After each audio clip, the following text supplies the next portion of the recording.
Hi, it's me, Olivia. Welcome to my channel. Please subscribe to my channel for interesting stories and visit my Patreon page for early access, link in the description. Thanks. That's a wig stand, to help the wig keep its shape and protect it, was her reply. Then, Eve was undressed down to the basics. As she lay on the bed, Nancy said, "Now, young lady, I'm going to help you change, and you can put on your Powerpuff robe and slippers to go freshen up. Remember, sit properly. Don't stand improperly."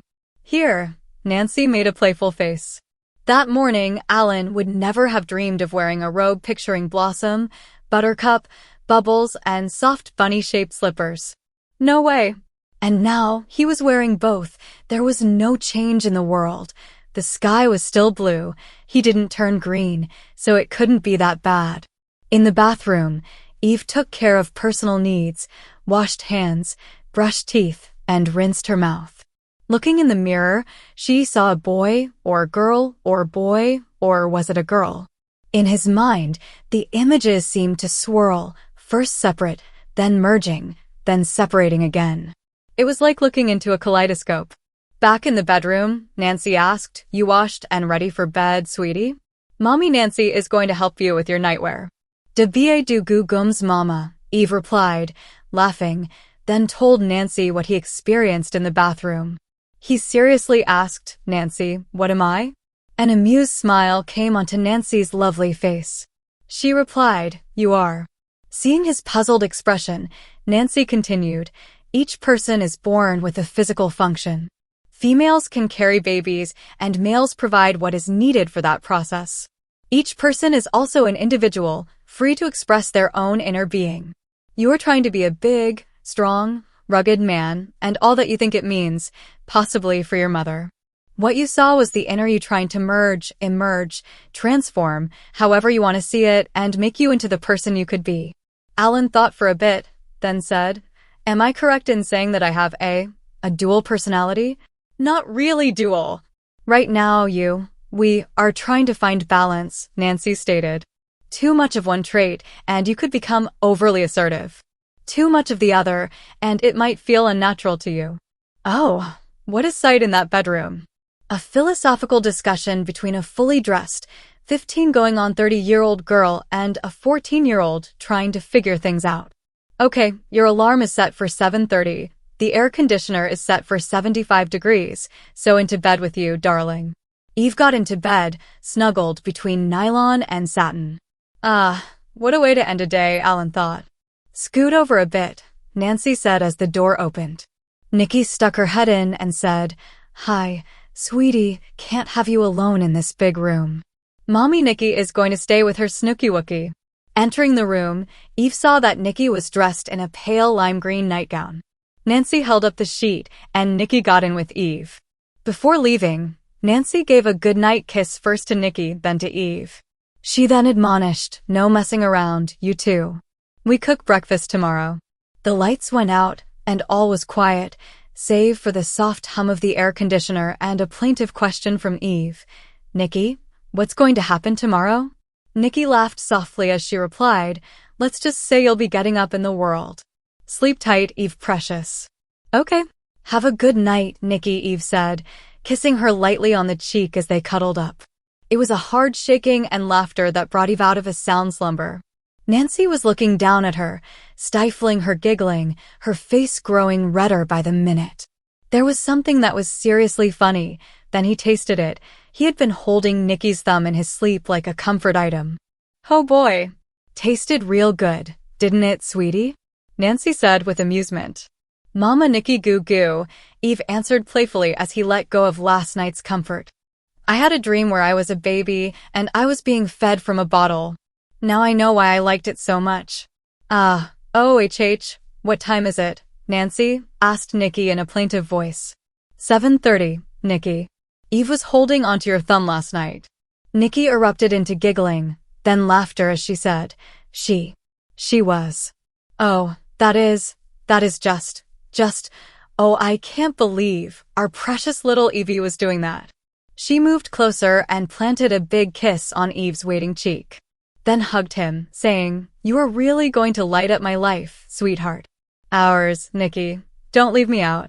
Get your robes and slippers on so we can prepare breakfast. Jawohl, Herren Kapitän. Mach schnell, bitte. You too, Eve. Soon 2 bodies took turns in the bathroom, taking care of the morning's necessities, and then they trotted their bunny slippers and Powerpuff robes down the stairs and into the kitchen. Okay, Nancy said, then read off a paper. Breakfast will be link sausage, 3 each, bacon, 2 strips each, scrambled eggs, 3 each, large juice, orange, grapefruit or grape, and whole wheat toast. Grape jelly, marmalade, and mint jelly will be available. Nikki, will you please start the coffee? At Eve's raised brows, Nancy said, sorry. It's a bad habit, but we enjoy it. Eve, get out the eggs, the white carton, and break them into a bowl. Use the full carton. I'll get the sausage and bacon started. As Eve got the eggs and broke them, she asked Nancy, if you're vegetarians, why the sausage? It's a soy product. No meat in it. Same with the bacon.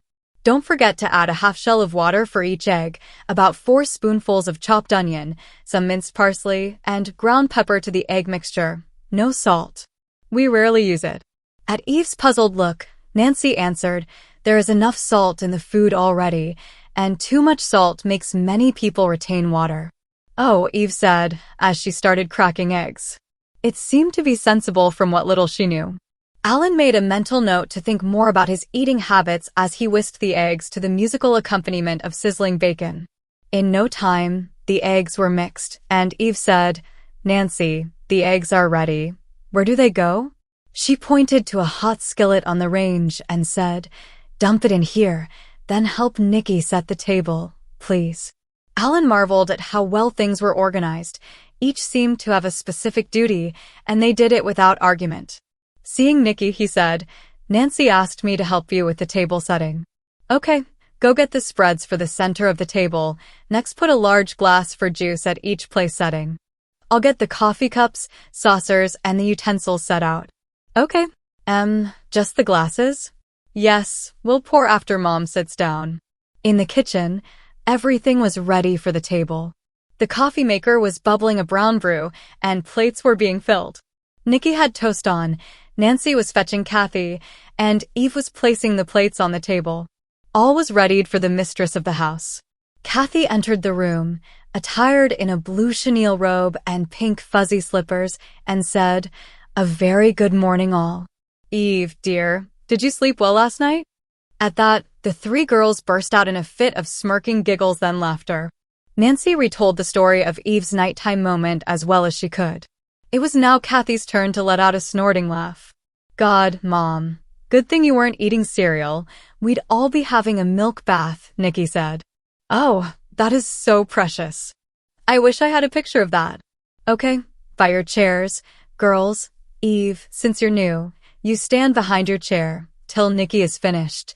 Then you fill your glass with juice and eat. Polite conversation is expected. That is, what you will be doing today, questions you have, and so on. You may have your toast with your meal or after. Understand? Yes, ma'am, replied Eve. Do you do this every day? Yes. Okay, Nikki, we're ready.